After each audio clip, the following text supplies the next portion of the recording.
Loyalists seize control of part of the Maze prison in a protest over conditions.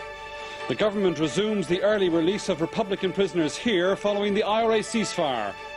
The country's top economic institute urges substantial tax cuts in the November budget.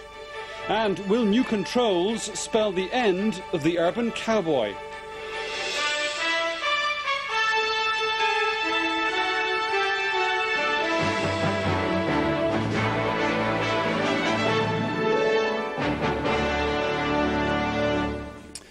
Good evening. 19 prison officers have been injured during disturbances tonight by loyalist inmates at the top security Maze prison in Northern Ireland.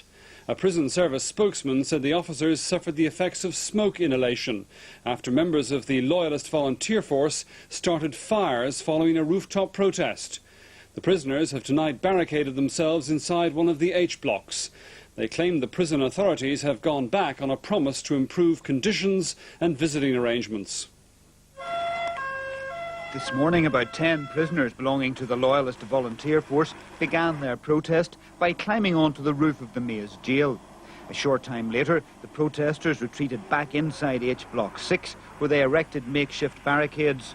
Furniture, clothing and fittings from the cells were set on fire, and as the situation worsened, prison warders were evacuated, along with 17 INLA inmates housed in adjoining wings in H Block 6.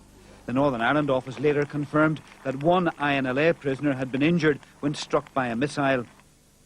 The LVF prisoners, led by the Portadown loyalist Billy Wright, are protesting about visiting rights and about conditions and facilities in their block. Finlay Spratt of the Prison Officers Association said he believed the protesters had a valid case, and he claimed the problems had arisen as a result of under-resourcing of staff at the Maze.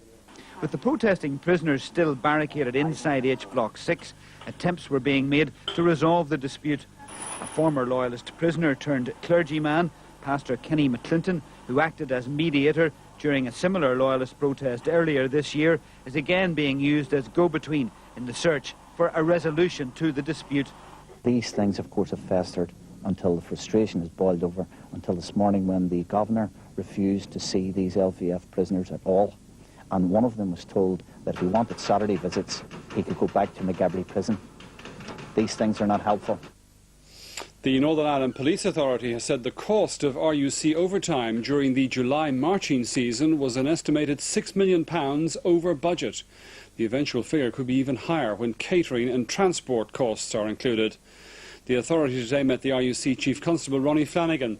Its chairman Pat Armstrong said the body supported Mr Flanagan's decision on the Drumcree parade. Here, the government has resumed the early release of Republican prisoners less than a month after the restoration of the IRA ceasefire. Gerard Burke, who was serving a 4-year sentence for robbery, and Thomas Flynn, who'd been jailed for assault, were released from Portlaoise prison this morning. Sinn Féin welcomed the move, saying the release of prisoners was an integral part of the peace process. The release of the two prisoners from Portlaoise comes at a time when unionists have reacted angrily to a suggestion by the Northern Secretary Mo Mowlam that some Republican prisoners in the UK could get early release if the IRA ceasefire holds. Dr Mowlam described headlines on the matter as misleading and had this to say about the Portlaoise releases. Irish government makes its own decisions and we'll make ours. We've made it clear on prisoners that at the moment we'll leave the situation as it is, but if the ceasefire holds, there are options that we will look at in the future. Be that as it may, the government and the Republic decided to go ahead and encourage the ceasefire by granting early release to these two prisoners. Gerard Burke from Dublin, serving a 4-year sentence for offences relating to a robbery and not due out until next July, and Thomas Flynn from Cork, serving 6 months for assault and not due out until next October. While only 2 prisoners were selected for early release here at Portlaoise today, the move marks the resumption of the programme of early releases that was begun during the first IRA ceasefire. Security sources say the question of further early releases has been kept under review, which would seem to indicate that if the new ceasefire holds, more releases can be expected. The release of the 2 men was welcomed by Sinn Féin Ard Comhairle member Martin Ferris, who said that the release of prisoners was an integral part of what he called the conflict resolution process.